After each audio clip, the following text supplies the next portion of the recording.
His words were calm. Final, the red ball rolled into the break room, bumping against my boot, except it wasn't a ball, it was the heart again. Beating faster, louder, each pulse echoing in my chest like it belonged to me. Step in, the voices chorused. Give yourself. It only wants you. Imani's face twisted with rage. Don't you dare, she hissed. You give yourself, and it never stops. It takes more. It always takes more. But the heart pulsed harder. My name appeared in fog on the break room glass. Over and over, Marcus, Marcus, Marcus. The store wanted me, and I realized maybe it always had. The clock ticked to 5:56 a.m. Dawn was minutes away. If I lasted until sunrise, maybe it would release us. But the shadows swelled, pressing into the room, squeezing the walls inward. The janitor's whistle was inside my skull, my reflection grinning from the vending machine glass. There was no escape, only the rules, and one last choice. I bent down and picked up the heart. It beat once in my palm, warm and wet. The voices screamed triumph. The store shuddered. Marcus, no, Monty shouted. I squeezed my eyes shut. Without thinking, I threw the heart back out the door into the dark. For a second, silence. Then every voice, every echo, every laugh, every whistle screamed in unison. The floor split with a sound like tearing flesh. Darkness poured in, swallowing aisles whole, and in the middle of it, something vast and formless pulled itself closer. Not a customer, not a janitor, not an echo. The store itself hungry alive. The clock struck 6 a.m. The front doors unlocked with a cheerful chime. Morning light spilled through the windows. The darkness recoiled, folding back into the aisles. The heart vanished. The whistles cut off.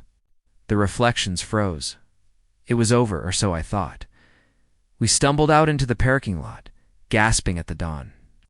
Harold lit another cigarette with shaking hands. Monty leaned against the cart corral, staring at nothing. Lloyd shut the door behind us, his face unreadable. I turned to him, voice hoarse. What happens now? He adjusted his vest. Now you decide if you're coming back tonight. I can't, I whispered. I won't. He met my eyes, tired and grave. That's not your choice.